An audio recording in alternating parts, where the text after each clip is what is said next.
Hello students.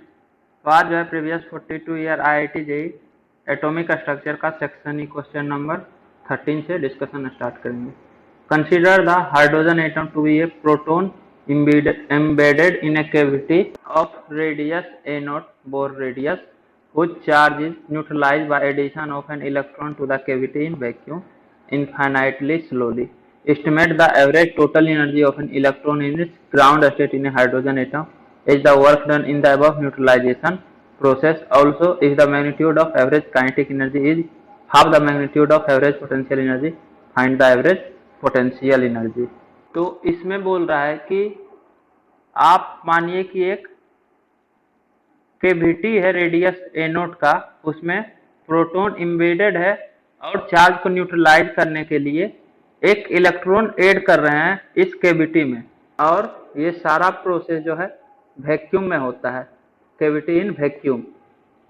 Infinite slowly मतलब electron को बहुत ही स्लोली इनफाइनाइट डिस्टेंस से ला रहे हैं पॉजिटिव चार्ज से ए नोट डिस्टेंस पे। तो आपको average total energy of electron in its ground state estimate करना है। ये जो है एक्चुअली में आपको जब आप फिजिक्स का इलेक्ट्रोस्टैटिक्स चैप्टर पढ़ लीजिएगा तो अच्छे से आप बना सकते हैं। अभी बस इतना ध्यान रखिए कि प्रॉपर्टी ऑफ चार्ज के टाइम बताए थे कि अगर किसी भी चार्ज को किसी पॉइंट ए पे रखते हैं जिसका कि पोटेंशियल v वोल्ट है, तो उस केस में उस चार्ज Q का जो पोटेंशियल एनर्जी होगा वो Q इंटू वी हो जाता है। और यहाँ पे ये जो पॉइंट है, इस पॉइंट पे पोटेंशियल किस कारण से आएगा? ये पॉजिटिव चार्ज के कारण पोटेंशियल आएगा। तो Q चार्ज के कारण किसी r डिस्टेंस पे पोटेंशियल कैलकुलेट करने का फॉर्मूला होता है k Q अपॉन r। तो इस प्रोटॉन के कारण यहाँ पे पोटेंशियल होगा पॉइंट ए पे, रेडियस r है, k into charge due to proton E upon r। और यहाँ पे चार्ज है रखा हुआ -e, इलेक्ट्रॉन है ना तो -e, तो Q1 आपका Q है प्रोटॉन के चार्ज, और इसको Q2 मानेंगे तो Q into v, potential at that point into charge at point A. ये वाला फॉर्मूला आप फिजिक्स में पढ़िएगा। तो पॉइंट ए पे चार्ज -e है तो पोटेंशियल एनर्जी होगा -e इंटू के क्यू अपॉन आर। तो यहाँ से सॉरी के ई, क्यू का वैल्यू ई होता है ना, एक प्रोटॉन रहता है हाइड्रोजन एटम में, तो ई, तो के ई स्क्वायर माइनस के ई स्क्वायर अपॉन आर। यहाँ पे आर का वैल्यू दिया हुआ है ए नोट डिस्टेंस बोर रेडियस के बराबर, तो यहाँ पे ए नोट हो जाएगा, तो पोटेंशियल एनर्जी आएगा माइनस के ई स्क्वायर अपॉन ए नोट, और के इक्वल टू होता है 1/4 पाई एप्सिलॉन नोट। तो पोटेंशियल एनर्जी हो जाएगा, potential energy equal to minus E square upon K का वैल्यू 1/4 पाई एप्सिलॉन नोट होगा, तो 4 पाई एप्सिलॉन नोट ए नहीं ए नोट, स्क्वायर कहाँ से होगा, के ई स्क्वायर अपॉन आर है तो अपॉन ए नोट होगा, 4 pi epsilon naught into a naught. और क्वेश्चन में दिया हुआ है कि इलेक्ट्रॉन को जो है इनफाइनाइटली स्लोली लाना है, मतलब इलेक्ट्रॉन का वेलोसिटी 0 होगा, तो काइनेटिक एनर्जी 0 होगा, और पोटेंशियल एनर्जी दिया हो मतलब फाइंड आउट किए, तो total energy equal to potential energy होगा, क्योंकि total energy equal to kinetic energy plus potential energy, जहाँ पे काइनेटिक एनर्जी 0 है तो 0 प्लस पोटेंशियल एनर्जी, तो टोटल एनर्जी पोटेंशियल एनर्जी के इक्वल होगा। तो यहाँ से टोटल एनर्जी का वैल्यू आ गया, total energy equal to minus E square upon 4 pi epsilon naught A naught. इसी को यहाँ पे लिखा हुआ है कि टोटल एनर्जी आपको एस्टिमेट करना है हाइड्रोजन एटम का, जो कि दिया हुआ है कि work done in above neutralization process, above process में जो वर्क डन होगा उसके इक्वल आपका एवरेज टोटल एनर्जी होगा, तो आप वर्क डन से भी निकाल सकते हैं। अब एक्चुअली में इन्फिनिट मतलब इलेक्ट्रॉन को इन्फिनिटी से आपको एनोड डिस्टेंस तक लाना है, तो इसके लिए कितना एक्सटर्नल वर्क डन करना पड़ेगा, तो ये आप फाइंड आउट कर सकते हैं पोटेंशियल के हेल्प से। अब किसी भी पॉइंट पे पोटेंशियल कितना होगा वो कैसे फाइंड आउट करते हैं, तो किसी भी पॉइंट पे पोटेंशियल का डिफिनीशन ही होता है कि यूनिट पॉजिटिव चार्ज को रेफरेंस पॉइंट से उस पॉइंट पे लाने में कितना वर्क डन लगेगा, यही उस पॉइंट का पोटेंशियल हो जाएगा। तो अगर 1 कूलम्ब चार्ज है, इसको पॉइंट ए पे लाने पे कितना वर्क डन लगेगा, ये जो है पॉइंट ए का पोटेंशियल हो जाएगा। तो मान लेते हैं 1 कूलम्ब चार्ज को पॉइंट ए पे ला रहे हैं, तो इसमें वर्क डन एक्सटर्नल कितना लगना चाहिए, इस पॉइंट पे पोटेंशियल के इक्वल। और पोटेंशियल जो है पॉजिटिव चार्ज के कारण आएगा, ये जो चार्ज है इसी के कारण पोटेंशियल यहाँ क्रिएट होगा। फिजिक्स में आप डिटेल में ये सब पढ़िएगा। तो इस चार्ज के कारण पॉइंट ए पे पोटेंशियल के क्यू अपॉन आर होगा। ये फॉर्मूला भी आप वहीं पढ़िएगा, किसी भी पॉइंट चार्ज क्यू के कारण इस पॉइंट चार्ज क्यू से आर डिस्टेंस पे पोटेंशियल होता है के क्यू अपॉन आर। तो आर डिस्टेंस पे, आर आपका बोर्ड रेडियस एनो डिस्टेंस है, तो पोटेंशियल एट पॉइंट ए हो जाएगा के क्यू अपॉन ए नोट।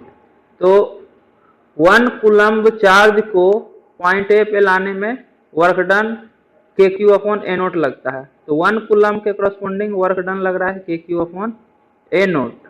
क्यू आपका चार्ज ऑन प्रोटोन होगा क्योंकि प्रोटोन है, तो के ई अपॉन ए नोट। तो ई कूलम्ब चार्ज के करस्पॉन्डिंग कितना वर्क डन लगेगा, के ई अपॉन ए नोट इंटू ई। तो माइनस ई अगर रहेगा तो माइनस ई, तो वर्क डन लगेगा माइनस के ई स्क्वायर अपॉन ए नोट। मतलब इलेक्ट्रॉन को इन्फिनिटी से यहाँ पे लाने में इतना वर्क डन लगेगा। निगेटिव क्यों है, क्योंकि इलेक्ट्रॉन अपने आप आ जाएगा पॉजिटिव चार्ज के अट्रैक्शन में, तो इसको अपोजिट डायरेक्शन में खींच के रखना पड़ेगा, फोर्स जो है अपोजिट डायरेक्शन में लगाना पड़ेगा इस तरह से, ताकि ये प्रोटॉन के तरफ ना आ सके, स्लोली आए वेलोसिटी जीरो के साथ। नहीं तो अगर आप छोड़ दीजिएगा इसको तो ये अट्रैक्शन में है तो धीरे धीरे एक्सीलरेट होके कुछ वेलोसिटी के साथ आएगा, लेकिन हमको स्लोली लाना है ताकि काइनेटिक एनर्जी जीरो रहे। तो एवरेज टोटल एनर्जी हो जाएगा माइनस के ई स्क्वायर अपॉन ए नोट। के का वैल्यू रख दीजिए 1/4 पाई एप्सिलॉन नोट, तो minus E square upon 4 pi epsilon naught into a naught. इसके बाद है also if the magnitude of average kinetic energy is half the magnitude of average potential energy, find the average potential energy. तो actually में जब ये Bohr orbit में आ जाएगा तो प्रोटॉन के द्वारा ये कैप्चर हो जाएगा और ये ग्राउंड स्टेट में हो जाएगा हाइड्रोजन एटम के इलेक्ट्रॉन। तो ग्राउंड स्टेट में तो इलेक्ट्रॉन रिवॉल्व करने लगेगा, तो उस केस में काइनेटिक एनर्जी भी होता है। अगर किसी ऑर्बिट में इलेक्ट्रॉन रिवॉल्व करता है v वेलोसिटी से, तो velocity of electron in nth orbit vn equal to, formula बताए थे ना 2.18 इंटू 10⁻⁶ z/n। तो वहाँ पे energy of electron kinetic energy equal to K Z E square upon 2r होता है। हाइड्रोजन एटम है तो z इक्वल टू 1 होगा, तो के ई स्क्वायर अपॉन 2, रेडियस ए नोट है तो 2 ए नोट होता है काइनेटिक एनर्जी, और पोटेंशियल एनर्जी होता है काइनेटिक एनर्जी का डबल लेकिन माइनस साइन के साथ। तो minus of 2 times of kinetic energy होता है पोटेंशियल एनर्जी। और यहाँ दिया हुआ भी है कि आपको ये मानना है कि मैग्नीट्यूड जो है एवरेज काइनेटिक एनर्जी का वो एवरेज पोटेंशियल एनर्जी का हाफ है, मतलब पोटेंशियल एनर्जी जो है काइनेटिक एनर्जी का डबल होगा मैग्नीट्यूड में। मतलब पोटेंशियल एनर्जी अगर 10 जूल है तो kinetic energy, sorry, potential energy negative होगा और काइनेटिक एनर्जी पॉजिटिव होगा, तो काइनेटिक एनर्जी 5 जूल हो। तो जितना काइनेटिक एनर्जी होगा उसका -2 टाइम्स पोटेंशियल एनर्जी होगा। तो यहाँ पे -2 इंटू के ई स्क्वायर अपॉन 2 ए नोट, ई स्क्वायर अपॉन 2 ए नोट इंटू के का वैल्यू 1/4 पाई एप्सिलॉन नोट होता है, तो 4 पाई एप्सिलॉन नोट। तो यहाँ से वैल्यू आएगा माइनस ई square upon 4 pi epsilon naught. तो पोटेंशियल एनर्जी और काइनेटिक एनर्जी दोनों पता है, तो टोटल एनर्जी इस केस में कितना होगा वो भी आप बता सकते हैं। यही तो बताना है, टोटल एनर्जी आपको तब बताना है जब एवरेज काइनेटिक एनर्जी हाफ हो एवरेज पोटेंशियल एनर्जी के। ऑल्सो इफ दिस हैपेंस, तब भी क्या होगा ये बताना है। तो देखिए टोटल एनर्जी होगा माइनस ऑफ काइनेटिक एनर्जी। क्यों? क्योंकि potential energy plus kinetic energy लिखिएगा और पोटेंशियल एनर्जी इक्वल टू -2 के लिखिएगा, तो -2 के प्लस के तो माइनस के होगा। तो काइनेटिक एनर्जी का निगेटिव के साथ वैल्यू, तो माइनस के ई स्क्वायर, मतलब e square upon 8 pi epsilon naught ए नोट है काइनेटिक एनर्जी। के का वैल्यू जब 1/4 पाई एप्सिलॉन नोट लिखिएगा तो 8 पाई एप्सिलॉन नोट ए नोट ई स्क्वायर होगा ऊपर में। अब इसका माइनस, तो ये जो है टोटल एनर्जी होगा जब ये इलेक्ट्रॉन रिवॉल्व करने लगेगा ग्राउंड स्टेट में। तो ऐसे भी एनर्जी ऑफ इलेक्ट्रॉन किसी भी ऑर्बिट में हम बताए हुए हैं ये पूरा डेरिवेशन कि total energy equal to minus of kinetic energy equal to 1/2 minus के साथ पोटेंशियल एनर्जी, और सबका मैग्नीट्यूड सेम होता है। टोटल एनर्जी और काइनेटिक एनर्जी का मैग्नीट्यूड सेम होगा लेकिन हाफ ऑफ पोटेंशियल एनर्जी होगा, मतलब वैल्यू। अगर काइनेटिक एनर्जी 5 जूल आ रहा है तो पोटेंशियल एनर्जी -10 जूल आएगा और total energy -5 joule. Total energy और पोटेंशियल एनर्जी निगेटिव में रहता है, काइनेटिक एनर्जी तो हमेशा पॉजिटिव ही रहेगा। इसके बाद नेक्स्ट है right a balanced equation for the reaction of 14N with alpha particle. तो इसमें नाइट्रोजन 14, इसका एटॉमिक नंबर 7 होता है, प्लस अल्फा पार्टिकल हीलियम 4 2। तो इससे क्या बनेगा 14 + 4 18, 7 + 2 9, मतलब क्लोरीन 9 और 18। या फिर oxygen plus hydrogen 1 oxygen 17 plus hydrogen 1 तो दोनों में से कुछ भी बन सकता है, या तो क्लोरीन बनेगा या ऑक्सीजन प्लस हाइड्रोजन। इसके बाद एक compound of vanadium has a magnetic moment of 1.73 bm 1.73 Bohr magneton. Work out the electronic configuration of vanadium ion in the compound. तो आपके पास वेनेडियम आयन है जिसका कि स्पिन मैग्नेटिक मोमेंट दिया हुआ है 1.73। आपको इलेक्ट्रॉनिक कॉन्फ़िगरेशन बताना है वेनेडियम आयन का। तो स्पिन मैग्नेटिक मोमेंट का फॉर्मूला होता है √n × n+2, ये 1.73 है। तो यहाँ से पता चल रहा है कि n का वैल्यू 1 होगा, तभी √1 × 3 √3 = 1.73 होगा। मतलब वेनेडियम आयन जो है आपके पास उसमें 1 अनपेयर्ड इलेक्ट्रॉन होना चाहिए। अब जो है वेनेडियम का कॉन्फ़िगरेशन क्या होता है, वेनेडियम का इलेक्ट्रॉनिक कॉन्फ़िगरेशन होता है 1s2 2s2 2p6 3s2 3p6 4s2 3d3। इसमें नंबर ऑफ अनपेयर्ड इलेक्ट्रॉन कितना है, तो यहाँ तक तो पेयर्ड ही, एक भी अनपेयर्ड नहीं है। 3d ऑर्बिटल 1 2 3 4 5 ऑर्बिटल है डी, इसमें से 3 इलेक्ट्रॉन फिल करना है 1 2 3। तो ये तीनों अनपेयर्ड इलेक्ट्रॉन है, हमको एक ही अनपेयर्ड इलेक्ट्रॉन चाहिए। तो अब यहाँ पे स्टूडेंट गलती कर देते हैं, एक्चुअली में एक अनपेयर्ड इलेक्ट्रॉन चाहिए तो वो 2 इलेक्ट्रॉन निकाल देंगे, तो 3d1 कर देंगे। गलत है, ये ध्यान देना है। 3d1 होगा लेकिन ये 2 अनपेयर्ड इलेक्ट्रॉन तब निकलेगा जब आउटर मोस्ट ऑर्बिटल से इलेक्ट्रॉन निकल जाए। इलेक्ट्रॉन हमेशा आउटर मोस्ट ऑर्बिटल से निकलता है, तो थर्ड और फोर्थ आपका आउटर मोस्ट ऑर्बिटल है। तो अगर एक इलेक्ट्रॉन आप वेनेडियम से निकालिएगा तो 4s से निकलेगा, मतलब वेनेडियम 1+ का इलेक्ट्रॉनिक कॉन्फ़िगरेशन होगा। यहाँ तक तो आर्गन ही है तो आर्गन लिख देते हैं, आर्गन 4s1 3d3 होगा, ना कि 4s2 3d2 हो जाएगा, ये ध्यान रखिए। 4s2 3d2 नहीं होगा। अब दूसरा इलेक्ट्रॉन निकालिएगा, मतलब वेनेडियम 2+, तब 4s0 मतलब आर्गन 3d3 होगा। फिर तीसरा निकालिएगा तब 3d2, अब जो है 3d से निकलेगा आउटर मोस्ट। जब 2 इलेक्ट्रॉन निकल गया, तीसरा यहाँ से निकलेगा, तो 4 इलेक्ट्रॉन यहाँ से निकलेगा और इसका कॉन्फ़िगरेशन होगा 3d1, मतलब argon 3d1 1s2 2s2 2p6 3s2 3p6, उसके बाद 3d1। ऐसा नहीं कि 2 इलेक्ट्रॉन निकाल देंगे, एक अनपेयर्ड इलेक्ट्रॉन चाहिए, तो आपका कॉन्फ़िगरेशन हो जाएगा 1s2 2s2 2p6 3s2 3p6 4s2 3d1। ये गलत है, 4s से पहले इलेक्ट्रॉन निकलेगा तो एक्चुअली में 4 इलेक्ट्रॉन निकलेगा, तो इलेक्ट्रॉनिक कॉन्फ़िगरेशन में 4s भी नहीं आएगा, 3d1 तो होगा, 4s गायब होगा। 3d3 से 3d1 शिफ्ट कीजिएगा तो गलत हो जाएगा, ये ध्यान रखिएगा। 1s2 2s2 2p6 3s2 3p6 3d1। तो आयन है आपके पास वेनेडियम 4+ और इलेक्ट्रॉनिक कॉन्फ़िगरेशन होगा 1s2 2s2 2p6 3s2 3p6 3d1। अब इसका स्पिन मैग्नेटिक मोमेंट आएगा 1.73। अगर वेनेडियम 2+ कीजिएगा तो यहाँ से 3d1 से नहीं निकलेगा, मतलब ये 3d3 ही रहेगा, यहाँ पे 4s2 चला जाएगा। तो इस टाइप का गलती ध्यान रखिए, ऐसा गलती नहीं करना है, हमेशा आउटर मोस्ट ऑर्बिटल से ही इलेक्ट्रॉन निकलता है।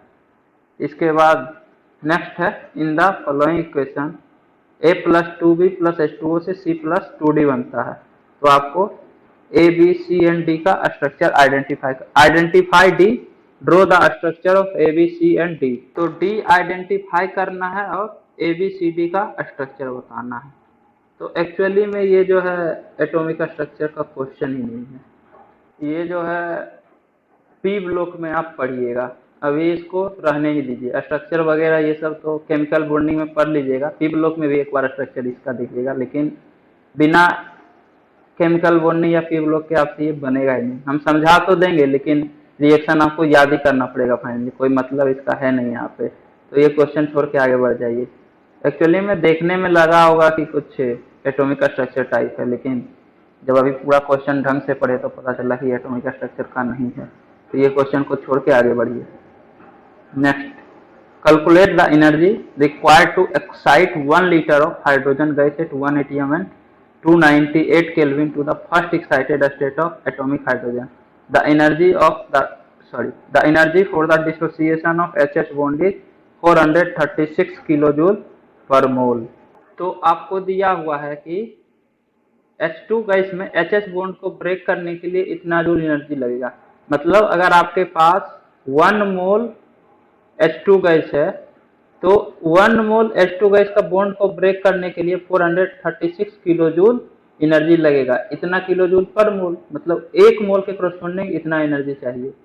तो प्रेशर, वॉल्यूम, टेम्परेचर दिया हुआ है सब कुछ, तो आप number of moles H2 gas का पता कर सकते हैं। वॉल्यूम है 1 लीटर, प्रेशर है 1 atm, टेम्परेचर है 298 केल्विन। तो पी भी equal to N R T, यहाँ से नंबर ऑफ मोल आ जाएगा। Number of mole equal to P V upon R T. Pressure 1 atm, volume 1 litre, तो आर गैस कांस्टेंट 1/12 या 0.082। 1/12 तो अप्रोक्सीमेशन लेते हैं, वो ऑब्जेक्टिव क्वेश्चन के लिए आप लीजिएगा, यहाँ एक्यूरेट आपको करना है तो 0.082 ही लीजिए, इनटू टेम्परेचर 298 केल्विन। तो यहाँ से नंबर ऑफ मोल आ जाएगा। इसको कैलकुलेट कीजिए, तो कैलकुलेट करने के बाद नंबर ऑफ मोल्स आता है 0.0409।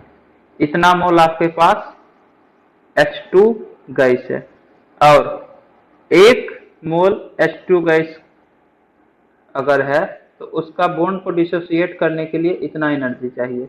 तो इतना मोल के लिए कितना एनर्जी चाहिए, तो 1 मोल के करस्पॉन्डिंग 436 किलो जूल चाहिए। तो इतना मोल के करस्पॉन्डिंग 0.0409 मोल के करस्पॉन्डिंग 436 इंटू 0.04009, इतना किलो जूल एनर्जी चाहिए होगा। इसको कैलकुलेट कीजिए तो इसका वैल्यू आता है 17.83 किलो जूल। मतलब बॉन्ड को डिसोसिएट करने के लिए इतना किलो जूल एनर्जी का रिक्वायरमेंट होगा। तो आपका H2 से हाइड्रोजन एटम में कन्वर्ट हो जाएगा और आपके पास H2 गैस दिया हुआ है 0.0409, इतना मोल H2 गैस है। तो डिसोसिएट होने के बाद कितना हाइड्रोजन एटम बनेगा, तो 1 से 2 बनता है, एक H2 गैस से 2 हाइड्रोजन एटम बनता है। तो इतना मोल के करस्पॉन्डिंग इसका डबल हाइड्रोजन का मोल बनेगा, इतना मोल हाइड्रोजन एटम बनेगा। तो 0.0409 इंटू 2, इतना मोल हाइड्रोजन एटम है आपके पास। और 1 मोल का मतलब हुआ कि आपके पास 6.02 इंटू 10⁻23 एटम है। तो आपके पास अगर इतना मोल है तो आपके पास 6.02 इंटू 10⁻23 इंटू 0.0409 इंटू 2, इतना हाइड्रोजन एटम है। कैलकुलेट करने के बाद इसका वैल्यू आता है 4.92 इंटू 10⁻22। तो इतना हाइड्रोजन एटम आपके पास है। अब ये बोल रहा है कि फर्स्ट एक्साइटेड स्टेट में एक्साइट करना है, first excited state atomic hydrogen को एक्साइट करना है। तो टोटल कितना एनर्जी रिक्वायर होगा, तो फर्स्ट एक्साइटेड स्टेट मतलब सेकेंड ऑर्बिट में इलेक्ट्रॉन को ले जाना है, फर्स्ट से सेकेंड ऑर्बिट में। एनर्जी डिफरेंस आपको पता है, फर्स्ट और सेकेंड ऑर्बिट का होता है 10.2 इलेक्ट्रॉन वोल्ट हाइड्रोजन एटम के लिए। फर्स्ट ऑर्बिट का एनर्जी होता है -13.6 और इसका होता है -3.4। मतलब एक एटम के करस्पॉन्डिंग 10.2 इलेक्ट्रॉन वोल्ट एनर्जी लगेगा फर्स्ट एक्साइटेड स्टेट में एक्साइट करने के लिए। नहीं तो आप ये वाला फॉर्मूला लगा दीजिए, 13.6 into 1/n1² minus 1/n2²। n1 आपका 1 है, n2 2 है। लोअर ऑर्बिट हमेशा n1 होता है और n2 हायर ऑर्बिट होता है। तो 1/1² माइनस 1/2²। 1 माइनस 1/4 3/4। 13.6 इंटू 3/4, इसका वैल्यू 10.2 इलेक्ट्रॉन वोल्ट होगा। तो इतना एनर्जी चाहिए एक हाइड्रोजन एटम को एक्साइट करने के लिए। आपके पास इतना हाइड्रोजन एटम है तो कितना एनर्जी चाहिए? एक के लिए इतना, तो इतना एटम के लिए इतना इंटू 10.2 इलेक्ट्रॉन वोल्ट। तो इतना इलेक्ट्रॉन वोल्ट एनर्जी चाहिए। और आपको पता है 1 e joule equal to 1 electron volt होता है। इसको आप इस तरह से बोलिए 1 electron volt equal to e joule. तो इतना इलेक्ट्रॉन वोल्ट इक्वल टू इतना इंटू ई, इतना जूल होगा। तो इतना जूल एनर्जी चाहिए आपको हाइड्रोजन एटम को एक्साइट करने के लिए। और ई का वैल्यू तो पता ही है 1.6 into 10⁻⁻19। 4.92 into 10⁻22 into 10.2 into 1.6 into 10⁻⁻19 joule. 1.6 into 10.2 16.32 into 10⁻⁻19 और 22 10⁻³ और 4.922 है ही, 4.92 इंटू दिस। तो इतना जूल एनर्जी चाहिए। तो किलो जूल में कन्वर्ट करने के लिए 1000 से डिवाइड करना पड़ेगा। तो अपन 1000 कीजिएगा तो ये कट जाएगा। 16.32 इंटू 4.92, इतना किलो जूल एनर्जी चाहिए एक्साइट करने के लिए। तो इसका वैल्यू आता है 80.3 किलो जूल। तो इतना चाहिए एक्साइट करने के लिए और इतना चाहिए डिसोसिएट करने के लिए। तो टोटल कितना एनर्जी चाहिए? टोटल एनर्जी चाहिए 17.83 प्लस 80.3, कैलकुलेट करने के बाद 98.17 किलो जूल आता है। मतलब टोटल इतना एनर्जी का रिक्वायरमेंट है। अगर हाइड्रोजन का ये सारा कंडीशन दिया हुआ है कि 1 लीटर हाइड्रोजन गैस है 1 एटीएम और 298 केल्विन टेम्परेचर पे, अगर इसको आप first excited state of atomic hydrogen में भेजना चाहते हैं तो 98.17 किलो जूल एनर्जी का रिक्वायरमेंट होगा। इसी को आप पहले एक एटम के कॉरस्पॉन्डिंग जूल में निकाल लीजिए। तो एक एटम के कॉरस्पॉन्डिंग इतना इलेक्ट्रॉन वोल्ट एनर्जी चाहिए। तो 10.2 इलेक्ट्रॉन वोल्ट, इसको आप 10.2 इंटू ई इतना जूल बोल सकते हैं। और इसको आप किलो जूल में कन्वर्ट कर दीजिए। तो 10.2 इंटू 1.6 इंटू 10⁻⁻19 और इतना जूल है तो किलो जूल के लिए -3 करना पड़ेगा। इसका वैल्यू आएगा 1.632 इंटू 10⁻⁻21 किलो जूल। -3 से मल्टीप्लाई करने के बाद किलो जूल में हो गया ना। तो एक एटम के कॉरस्पॉन्डिंग इतना किलो जूल। तो 4.92 इंटू इतना एटम के कॉरस्पॉन्डिंग इतना इंटू दिस, वही चीज तो फाइनली किए हैं। 10.2 इंटू ई इंटू दिस, इसको जब आप मल्टीप्लाई किए तो जूल में आया, इंटू 10⁻⁻3 किए ही फाइनली। तो पहले कीजिए या बाद में कीजिए, कोई फर्क नहीं पड़ता, किसी तरह से कीजिए, कोई दिक्कत नहीं है। उम्मीद करता हूँ कि आपको ये वीडियो पसंद आई होगी। यदि आपको ये वीडियो पसंद आई है तो इसे लाइक करें, कमेंट करें और अपने दोस्तों के बीच शेयर करना ना भूलें। Thank you.